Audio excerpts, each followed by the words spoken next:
and thank you for being here. I'm James Tarbox, the District Attorney of the 12th Judicial Circuit, which is comprised of Coffee and Pike counties. With me this morning, going my left, your right, Assistant District Attorney Jeremy Mitchell, who coordinates the 12th Judicial Circuit Drug Task Force, Chief Deputy Michael Hines of the Coffee County Sheriff's Office, Coroner Arnold Woodham, Coffee County Coroner's Office, Sheriff Scott Bird, Coffee County Sheriff Office, Lieutenant David McGowan, State Bureau of Investigation, Chief Michael Moore, Enterprise Police Department, and Lieutenant Mark Anderson, Enterprise Police Department. We're here today to talk about fentanyl and to announce arrests for the charge of manslaughter in multiple recent Coffee County fentanyl overdose deaths. During the 2023 legislative session, the Alabama State Legislature passed a new law for the charge of manslaughter when a person, typically a drug dealer, provides fentanyl or a drug containing fentanyl to another person who takes that drug and then dies of an overdose. At that time, there was a technical defect with the law, and in 2024, the legislature fixed the defect, and the manslaughter charge for a fentanyl overdose death became effective on April 23rd of this year. In late summer of this year, we had a meeting of the 12th Judicial Circuit Drug Task Force where I made my thoughts known about this law. At that time, I did not think that we would be using much of this law. And then, unfortunately, people started dying. Since late August, there have been approximately 15 fentanyl overdose deaths in the 12th Judicial Circuit, Coffee and Pike counties. Per standard protocols, toxicology and/or full autopsies have been conducted on each death, and in every instance of those deaths, the deceased person's blood has contained fentanyl and xylazine. Xylazine, also known as tranq, is an animal sedative generally associated with large animals such as horses. The addition of xylazine to fentanyl makes the fentanyl significantly stronger in the body and less likely that Narcan or other medicines meant to stop an overdose will be successful. On September 11th of this year, Enterprise Police and Enterprise Rescue responded to the residence of Harrison Parker in Enterprise. Coroner Woodham pronounced Parker deceased at 2:13 a.m. At the scene, there was evidence of fentanyl use by Parker. Toxicology reports confirmed death by fentanyl toxicity with xylazine present. As part of the investigation into his death, Parker's cell phone was recovered and analyzed. The analysis of Parker's text messages and location data for September 10th led the Enterprise Police Department to a person of interest. That individual was interviewed multiple times. Based upon the phone evidence and interviews, it was determined that there was probable cause to arrest Jashawn Jones for providing the fentanyl taken by Harrison Parker that caused his death. Jashawn Jones was arrested on the charge of manslaughter on Friday, December 13th at the Coffee County Jail, where he was already incarcerated on an unrelated drug charge. On October 4th, 2024, Eric Hicks was found unresponsive in his cell at the Coffee County Jail during the breakfast hour. Coffee County Jail staff and sheriff's deputies followed protocols and procedures and requested medics from Enterprise Rescue to respond. Hicks was deceased prior to their arrival. Based upon the condition of his body, he had likely been deceased for several hours during the quiet hours where the lights are out at the jail. Standard protocol with any jail death is for the State Bureau of Investigation to be called in to investigate, and SBI agents were called to the jail. Chief Deputy Coroner Mark Kelly arrived at the jail and conducted an oral swab drug test on Hicks. That test was positive for fentanyl. The SBI investigation revealed that inmate Michael Stronconi, who had been arrested by the Enterprise Police Department the night before and booked into the jail after lights out, was placed in the cell with Eric Hicks. Unfortunately, when he was arrested and brought into the jail, Stronconi was able to sneak multiple fentanyl pills into the Coffee County Jail undetected. He provided some of these pills to Hicks, and Hicks ingested them, and they ultimately caused his death. An autopsy conducted by the Alabama Department of Forensic Sciences has concluded that Hicks's death was caused by fentanyl toxicity and xylazine toxicity. Based upon the investigation, Stronconi was arrested for manslaughter and promoting prison contraband on Friday, December 13th at the Coffee County Jail, where he was already incarcerated on unrelated drug charges. I want to be nothing but clear that the Sheriff's Office has been transparent and fully cooperative in this matter. It's my hope, and I believe that every person standing up here with me agrees, that this press conference and this announcement will serve three purposes. Number one, to inform the public that we are not letting these overdose deaths go, and that law enforcement is going to do the best that they can to investigate each and every one of these matters as they occur here in Coffee County and in the 12th Judicial Circuit. These investigations have led to these two arrests that we announced today. Number two, I want to inform the public that there is currently a very dangerous drug on our street and in this community, and I'm sure other communities in our state and nation as well. We all know that fentanyl is dangerous enough on its own. When mixed with xylazine, it is an indiscriminate killer. If one person changes their mind about taking fentanyl because we held this press conference and got word out, then this press conference was worth it. Last and third, to the drug dealers in this area. If you decide to deal fentanyl and it causes someone to die of an overdose, law enforcement will work the case. They will track you. They will do everything they can to develop probable cause and arrest you. When they do, our office will do everything that we can to get you sent to where you belong, straight to prison. I am sick and tired of people dying in the 12th Judicial Circuit. This group and law enforcement in the 12th Circuit will follow you to hell and back if it means that we can hold you accountable for dealing this poison to our citizens. We can't comment further on the facts of these cases as they are now active criminal cases pending here in the District Court of Coffee County, but we will take your questions now and answer as we are able. Sheriff, are you guys, like, I guess when you guys kind of saw this kind of come into you guys' jail, have you guys taken any steps to like fight it, combat it?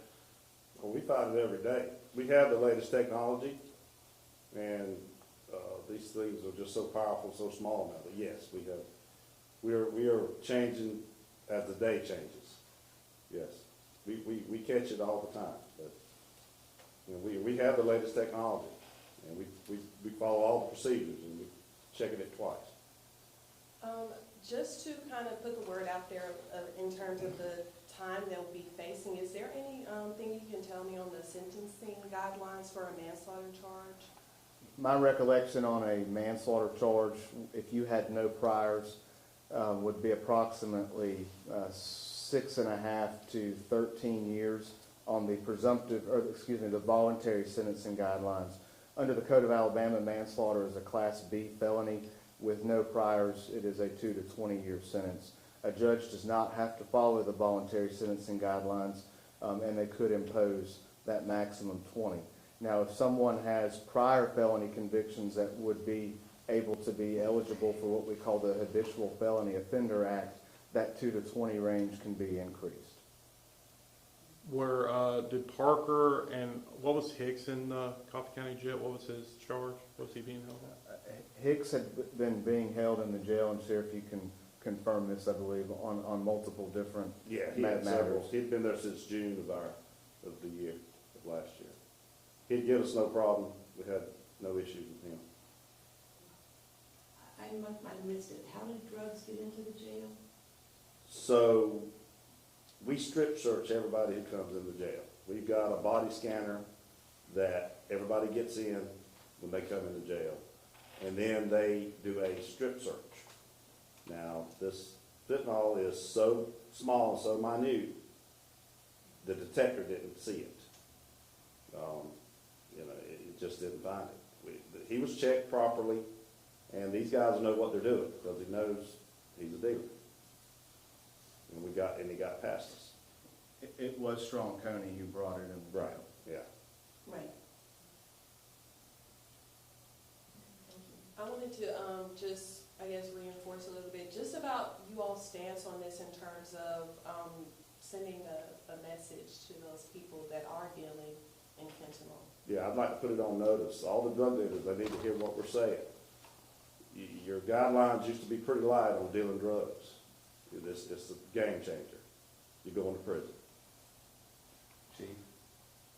Well, it's not like the drug dealers are most honest. So it's not that they're gonna listen to a bunch of older law enforcement agents, but it's the first time in my career, and probably everybody that has senior years, that we actually can come after with teeth with drug dealers. So I'm not gonna make any promises to drug dealers. I don't think any of us are. I'm just simply saying, you will be prosecuted, my officers will be investigating, and we have turned our ability to investigate a death scene of just somebody simply overdosing to actual prosecution phase. And so we will take those scenes, every scene we go to now won't be just calling the coroner and just doing our process. We will process it as a criminal scene, manslaughter, murder, whatever we can get. It'll all be processed the same. That ensures our ability to prosecute those drug dealers. So there's no promise to them. It's promises to the citizens and people that have family members that we know have problems. This is reaching out to them and saying, we understand, and we're going to prosecute those that hurt our family and our community. And like you mentioned, this actually gives teeth to this prosecution, but this is in addition to the joint efforts you all make together in terms of fighting fentanyl. But talk about how much this just adds to that effort of making sure that no one else is hurt by this drug. We do all work together, and this, Coffee County has collaborated a lot. You know, I've seen that over the past year on our multiple efforts and previous press conferences. This just is another tool in the toolbox to try to get bad people off the street. Sheriff Byrd has narcotics investigators. Chief Moore has narcotics investigators. We're already building distribution and trafficking cases. This is just a new charge where if somebody tragically dies because of the poison that these drug dealers are putting on the streets, we have something else to go after them with if we think we can build the case to show that that drug dealer provided those drugs to the person who has passed away.